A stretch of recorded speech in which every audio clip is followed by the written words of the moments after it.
Vous écoutez Europe 1, il est 8h19. L'interview politique d'Europe 1, Jean-Pierre Elkabbach, vous recevez ce matin Henri Guénaud, député UMP des Yvelines. Messieurs, c'est à vous. Et qu'est-ce que je lui dis d'abord? Bienvenue Henri Guénaud, bonjour. Bonjour Jean-Pierre Elkabbach. Est-ce que vous faites partie de ceux qui rêvent d'une France en petit, en dépit, en repli, d'une France rikiki, vous? Non, moi je suis gaulliste, j'aime la France tournée vers le grand large, la France ouverte. Est-ce que vous faites partie de ceux qui ont peur d'une dislocation, d'une dissolution, d'une disparition de la France, vous? Une disparition de la France, non. Le général de Gaulle disait, elle en a vu d'autres, mais de là à considérer qu'il n'y a aucun problème et que tout n'est pas en train de se défaire, il y a quand même une marge. Regardez l'état du pays. Regardez l'état du pays. Voilà, dès qu'on dit il y a un danger, il y a une mise en cause du modèle de vie, de la culture, de l'identité, d'une forme de civilisation et mais même est-ce que ça veut dire même que la de France civilité. est pour autant submergée? Est-ce qu'il y a un risque d'invasion de la France? Je ne peux jamais employer ces mots-là, moi, mais il y a un problème, oui, il y en a même beaucoup. Voilà, M. Hollande ne les voit pas. D'ailleurs, on a l'impression qu'on n'a pas de président de la République. Et le discours d'hier était franchement terrifiant de confusionnisme intellectuel, moral, C'est pas vous qui l'avez historique. écrit, évidemment. Ah non, ça, j'aurais certainement pas écrit ça. Remarquez, c'est intéressant parce qu'en écoutant le président de la République hier, j'ai appris, par exemple, que les tirailleurs de l'armée coloniale, pendant la guerre de 14, étaient des immigrés. Voilà, c'est extraordinaire comme vision de l'histoire. Puis j'ai découvert aussi que le capitaine Dreyfus était un immigré. Voilà, on peut pas faire. Franchement, on peut pas faire plus. Vous aimez la caricature, mais non, pardon, c'est ce qu'il a dit. C'est ce qu'il a dit. Excusez-moi, on a tout mélangé hier. Tout mélangé. On peut pas traiter un problème aussi grave en mélangeant tout. C'est à la hauteur Voilà. de son histoire. Et par exemple, vous, parce que vous êtes féru d'histoire, est-ce qu'il faut quand même reconnaître l'apport des immigrés, ceux d'avant et peut-être ceux d'aujourd'hui? Le président de la République a fait commencer l'immigration à la deuxième moitié du 19e siècle. C'est une blague. La France, comme beaucoup de pays, et la France en particulier, a toujours été une terre d'immigration.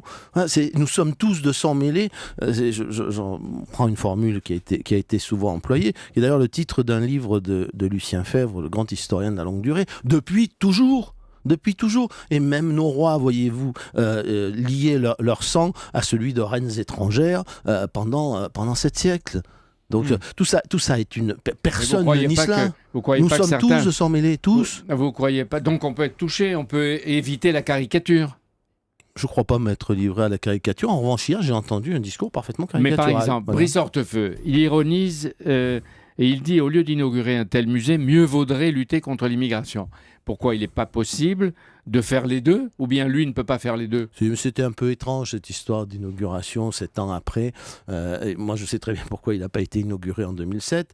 Rappelez-vous d'ailleurs quand 2 ministres ont essayé d'aller inaugurer la médiathèque de la Cité de l'Immigration en 2009, ils n'ont pas pu prononcer leur discours parce qu'il y avait une manifestation de bien-pensants de gauche qui estimait que c'était de l'instrumentalisation. Donc quand la droite y va, c'est de l'instrumentalisation, quand elle y va pas, c'est du mépris. Tout ça est de la petite politique politicienne. Mais pourquoi vous ne l'avez pas inauguré vous-même? Enfin, je veux dire, le président de la République, Nicolas Sarkozy, à l'époque. Parce qu'il y avait des polémiques et parce que chaque fois qu'on touchait un sujet de ce genre, même avec le musée de l'histoire de France, ça a été la même chose. Donc on disait instrumentalisation. Donc même aujourd'hui. Instrumentalisation. La gauche bien pensante, il y en a marre. Mais il y en a beaucoup qui préfèrent les discours d'hier aux propos malheureux et si souvent reprochés de Grenoble, c'était pas vous, de Dakar. Mais Dakar, le président de la République ne l'a même pas lu. D'ailleurs, ce qu'il a dit en Afrique à propos de ce discours, ou ce qu'avait dit Madame Royal, franchement, c'est pas digne d'un président de la République. Voilà, une telle sottise et une telle caricature, sans avoir lu le texte, et à propos d'un de ses prédécesseurs, c'est-à-dire à propos de quelqu'un qui a représenté la France, ça n'est pas digne. Voilà. Il n'a pas bien compris un discours qui a été maladroitement dit,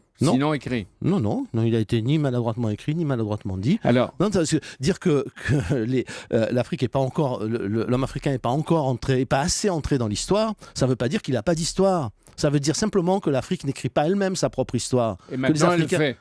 Mais vous trouvez, c'est pour ça qu'on est au Mali, c'est pour ça qu'on est au Mali, c'est pour ça qu'on est en Centrafrique, c'est pour ça que la France a dû intervenir en Côte d'Ivoire. Mais enfin, c'est une blague. Regardez donc on l'Afrique fait aujourd'hui. Encore une politique coloniale aujourd'hui. Mais pas du tout. Quand on va au Mali, au Centrafrique, on essaye de les aider. Voilà, on essaye d'être des partenaires. Mais enfin, regardez l'Afrique en train d'être partagée entre les Chinois et les Américains, et vous trouvez que l'Afrique est en train d'écrire sa propre histoire. Alors, et sans parler des terroristes et des islamistes qui descendent du nord vers le sud. Non, c'est une blague, mais ça n'est pas rendre service à l'Afrique. François Hollande reste favorable au vote du droit de vote des étrangers. en tout cas en théorie. Pour y parvenir, il faut l'impossible, c'est-à-dire réviser la Constitution, c'est-à-dire disposer d'une majorité des 3/5 au Parlement. C'est-à-dire qu'il botte en touche et Mais non, il y a une renvoie autre la solution. responsabilité. Il y a une autre solution. Le référendum. Voilà, le référendum, il va devant le peuple et puis il explique au peuple ce qu'il veut et le peuple tranche. Et il paraît que ce discours embarrasse Marine Le Pen, parce que sur l'immigration, elle ne peut plus dénoncer l'UMPS. Ah, il n'y a pas d'UMPS, parce que vous êtes en désaccord. Il y aurait plutôt l'UMPFN. Ça m'est complètement égal ce qu'elle pense et ce qui l'embarrasse. Ce que je voudrais dire simplement, c'est que en mélangeant tout comme on l'a fait hier, on ne peut pas résoudre le problème. Le problème, ce n'est pas seulement un problème de flux. Bien sûr, il faut maîtriser les flux. Aucun pays ne peut se permettre aujourd'hui dans la crise de ne pas les maîtriser. Il faut une politique migratoire, je l'ai lu dans le discours d'hier. Ce qu'on appelle, ce qu'on englobe dans cette question de l'immigration, c'est aussi ce qui se passe avec la deuxième génération, la troisième génération, c'est ce qui se passe en France avec le communautarisme. Henri Guénaud, la vraie urgence, c'est la lutte contre le chômage, c'est la compétitivité des entreprises pour que la croissance crée à nouveau des emplois. C'est une des urgences. C'est une des urgences. Tout est urgent. Oui. On ne peut pas tout faire en même temps. Peut-être qu'il faut faire tout en même temps. Quand tout se défait, tout est urgent. Ce qui est sûr, c'est qu'une société en crise économique ne peut pas être réformée. Voilà. Voici la loi Macron. L'UMP va voter contre, sauf, on l'a appris, Hervé Mariton. Ah bah c'est son problème, il a sûrement ses raisons. Vous ne la voterez pas? Ah non, ça je ne la voterai pas. Alors, en cas d'alternance, est-ce que l'UMP doit abroger cette loi Macron? Mais d'abord, c'est pas une loi, c'est un monstre. C'est-à-dire qu'on mélange dans le même texte, les notaires, les huissiers, les experts comptables, les bus, les déchets nucléaires. Mais on oublie les ambulanciers, les transports sanitaires, les taxis, les pharmaciens. Oui, il y a encore beaucoup. Oui, en revanche, on a un autre monstre, on a le travail du dimanche. C'est un monstre. On ne peut pas discuter d'une loi qui touche autant de sujets qui pourraient faire l'objet d'une dizaine de lois qu'on pourrait tranquillement discuter. L'une après l'autre. Et puis, c'est une loi, je vais vous le dire, en particulier sur les professions réglementées, c'est une loi d'américanisation de la société. C'est une loi qui ouvre la porte à la marchandisation du droit. Et croyez-moi, on peut raconter ce qu'on veut, l'accès au droit deviendra plus difficile après. Il faudra convaincre les jeunes qui veulent être notaires. Oui, mais il faudra convaincre. Aller aux États-Unis, c'est très bien. Fatima. C'est très bien. Il n'y a pas de profession réglementée, il y a des contentieux. Fatima Alaoui, une jeune qui a été recrutée à l'UMP, est restée moins de 48 heures à l'UMP. On a découvert qu'elle avait flirté avec un mouvement d'extrême droite. Elle a été vidée sur le champ. Est-ce que ça veut dire que l'UMP sarkozyste va profiter pour refuser tout voisinage, local ou personnel, aucune complaisance avec le Front National? Mais aucune alliance, aucun accord. C'est une position constante, alors pour le coup, qui nous réunit à peu près tous, depuis très longtemps. Rappelez-vous les régionales du temps de Philippe Séguin, président du RPR, et Nicolas Sarkozy, secrétaire général du RPR. Eh bien, cette ligne n'a pas changé, pas d'alliance et pas d'accord. Vous aviez déconseillé à Nicolas Sarkozy de présider l'UMP. Il a été élu pour le faire.